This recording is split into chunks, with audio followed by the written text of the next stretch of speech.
Chamei ela e Deus ministrou alguma coisa sobre a igreja na vida dela. Espírito Santo, direciona nossas vidas, nossas palavras, nossos corações para que o Teu Evangelho seja pregado nessa noite. Para que haja estruturação da igreja. Glória a Deus. Em nome do Senhor Jesus. Achou, mãe?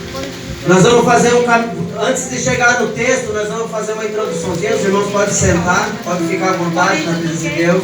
Oi? Coríntios do quê? 1 Coríntios, nós vamos começar viajando no capítulo 1 e eu vou fazer alguns tópicos até chegar no texto que nós queremos. Aí a gente levanta e lemos a palavra. Glória a Deus. Na primeira carta aos Coríntios, essa carta é direcionada para uma igreja que, quando Paulo começa a falar, ele fala: vocês são perfeitos, vocês estão andando no caminho, estão direcionados pela graça. E Paulo dá ação de graça, e nessa ação de graça ele fala que eles eram enriquecidos de toda a palavra, com todo o conhecimento, e assim como o testemunho de Cristo. Então eles conheciam a palavra, e as pessoas viam que havia uma certa mudança na vida daqueles irmãos. Havia o testemunho de Cristo vivo, e Paulo continua falando para eles durante a ação de graça. Aí Paulo faz uma exortação à unidade da igreja, e ele fala que irmãos, pelo nome do nosso Senhor Jesus Cristo, rogo que faleis a mesma coisa e que não haja divisões entre vós. Naquela igreja perfeita havia algumas divisões. Havia algumas divisões de ideia, e alguns discípulos da casa de Cloe, vamos dizer que seja da célula de Cloe, haviam falado isso para ele. E ele continua falando, e aí ele fala que essas pessoas estavam questionando a autoridade de líderes da igreja. E no final ele fala, avisando os discípulos que Cristo enviou ele para pregar o Evangelho, não com sabedoria de palavra, para que não se anule a cruz de Cristo. E ele continua, ele fala sobre a mensagem da cruz, e ele diz que vocês aí, que estão questionando o que eu estou falando, só quero avisar vocês que a palavra da cruz é loucura para os que se perdem, mas para os que são salvos é poder de Deus. Aleluia. E ele continua, e duas vezes ele fala sobre a loucura da pregação. Aí ele fala que havia pessoas ali que não tinham conhecimento de sabedoria humana, mas que Deus tinha visto a necessidade de, pela loucura da pregação, agregar almas ao reino. Aleluia, Deus. Você vai ver isso logo em seguida, pela loucura da pregação. Aí Paulo pula para frente, ele fala da vocação dos santos, e ele diz o seguinte: reparai, pois, irmão, na nossa vocação, porque vocês não são chamados segundo a carne, nem muito poderosos, nem muitos de nobre nascimento. Mas Deus escolheu as coisas loucas do mundo para envergonhar os sábios, e escolheu as coisas fracas do mundo para envergonhar os fortes. E Deus escolheu as coisas humildes do mundo e as desprezadas e aquelas que nem são desprezadas, para reduzir a nada as que são, para que ninguém se glorie que é algo seu, mas que se glorie na presença de Deus. E Paulo continua, vai falando dos valores de Cristo, e ele diz o seguinte: aquele que se gloria, gloria no Senhor, não se gloria no que você sabe. Aleluia. Logo em seguida o Senhor fala, o Espírito Santo nos traz através do Paulo o caráter da pregação de Paulo. E ele diz: não fiz com linguagem humana de sabedoria, porque decidi nada saber entre vós, senão a Cristo Jesus e esse crucificado. E ele continua e vai falando da verdadeira sabedoria, que é o ensino do Espírito Santo. Ah, mas as pastoras são assim, são assado, o Adriano é assim assado. Não, quem faz a obra de Deus é o Espírito Santo. A sabedoria que nós temos vem do céu. Aleluia. Ministrada em nossa vida pelo Espírito Santo.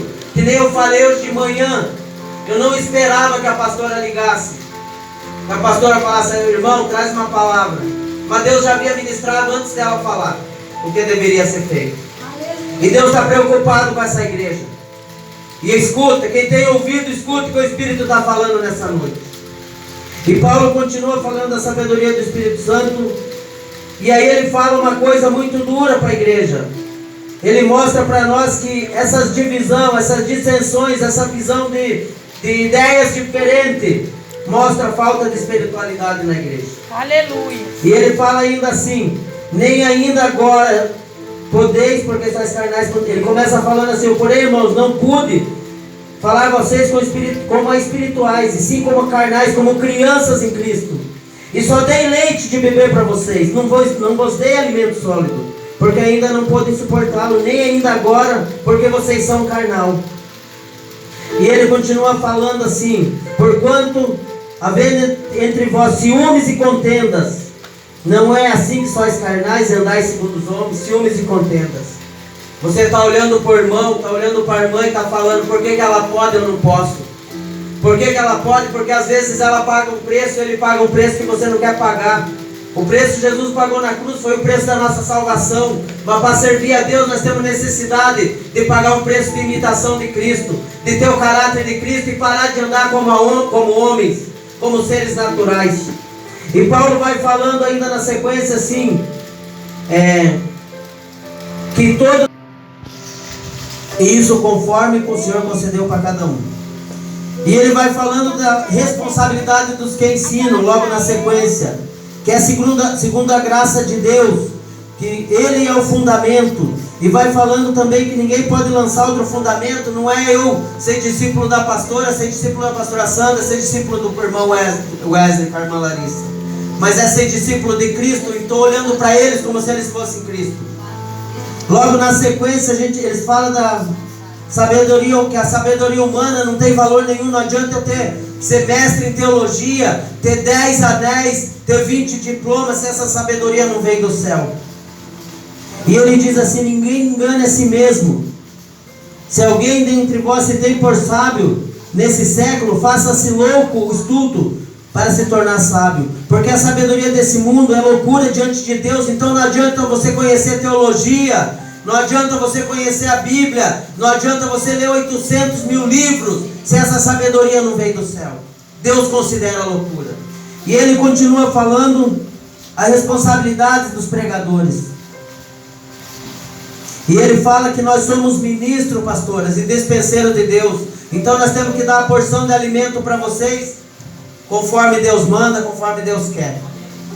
E ele continua falando, ele ainda reprova de forma severa a igreja. Ele aí continua falando e fala: quando iluminados procuramos reconciliação. E ele vai falando sobre a condição que a igreja coloca os seus líderes. E ainda no final ele fala ainda por cima aquilo que nós falamos agora esse dia, pastoras. No final a gente, sabendo que a gente está certo, tem que chegar a pedir perdão ao membro. E Paulo fala: eu falo isso para vocês porque eu amo vocês. Porque eu amo, vocês são meus filhos. E diz a palavra de Deus: se não escrevo essas coisas para envergonhar vocês, ao contrário, é para a demonstrar como filhos amados. Logo em seguida, no capítulo 5, ele fala sobre a impureza de Corinto. E ele repreende a igreja. E ele diz uma palavra muito dura, dizendo: geralmente, se ouve que há entre vós imoralidade tal, como que nem mesmo entre os gentios se há. Isso é haver a quem se atreva a possuir a esposa do próprio pai. Ele fala da imoralidade sexual, da imoralidade da forma de viver. Não está falando de roupa, ele está falando de caráter. Alguém que possui a própria família. Alguém, irmão que fica com irmã, com mãe, com madrasta. E Paulo adverte ainda a igreja dessa forma. E aí ele fala mais na frente que a sensualidade é condenada. No versículo 6 ele fala do litígio entre irmãos. O que é irmãos de fé brigando por alguma coisa que a Bíblia fala que nós não devemos levar para o mundo. O Senhor Jesus nos fala o seguinte: se você tem algum problema com o teu irmão, chama ele, e mais uma ou duas testemunhas, e argue com ele. Se não adiantar, leva para a igreja. Aí se não adiantar, leva para a lei. E aqui Paulo fala: vocês estão resolvendo coisas que deveriam ser resolvidas entre vocês e levando para o mundo. Mas na sequência ele fala sobre resposta sobre casamento. Em seguida ele fala sobre a estabilidade da família. direcionando pais, mães e filhos. Logo em seguida ele fala dos problemas a respeito do casamento em tempo difícil, que é a missão de pastores e de pessoas que aconselham casais. Logo em seguida ele fala acerca das coisas sacrificadas aos ídolos. E ele fala que antes de falar isso, nós devemos não ser arrogantes e nem orgulhosos, porque o saber ensoberbece, mas o amor edifica. E nós só vamos conseguir falar para as pessoas que os ídolos, que outras coisas que não são de Deus, não edificam se nós amarmos as pessoas. E ele nos avisa o seguinte: todavia para nós há um só Deus, o Pai de todas as coisas, e para quem existimos, e um só Senhor, Jesus Cristo, pelo qual são todas as coisas, Olha pra lá, e nós também por Ele. Então ele mostra, nós não somos nada sem Jesus. Nós não somos nada se nós não vivemos para a glória de Deus. Em seguida ele continua falando que a liberdade e os direitos do homem e da mulher de Deus que estão direcionando a obra. E ele vai falando, e no final ele fala que nós temos um equilíbrio, porque todo atleta se domina para alcançar uma coroa corruptível. Nós, porém, incorruptível. Assim corro eu, mas não como atleta. Não, assim corro eu não sem meta. E luto como desferindo golpe e não luto como desferindo golpe no ar. Mas esmurro meu corpo e reduzo a escravidão, para que, tendo pregado a outros, não venha em mim mesmo ser reprovado.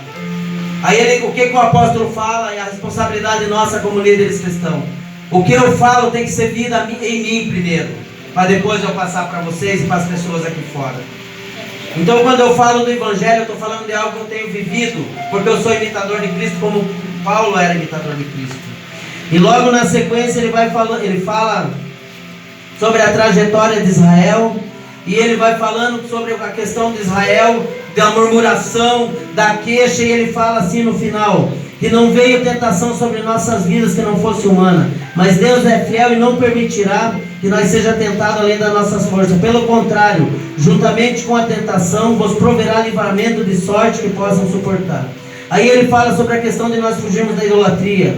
E ele fala logo no primeiro versículo 14 do 10, fugir da idolatria. Aí ele entra logo nesse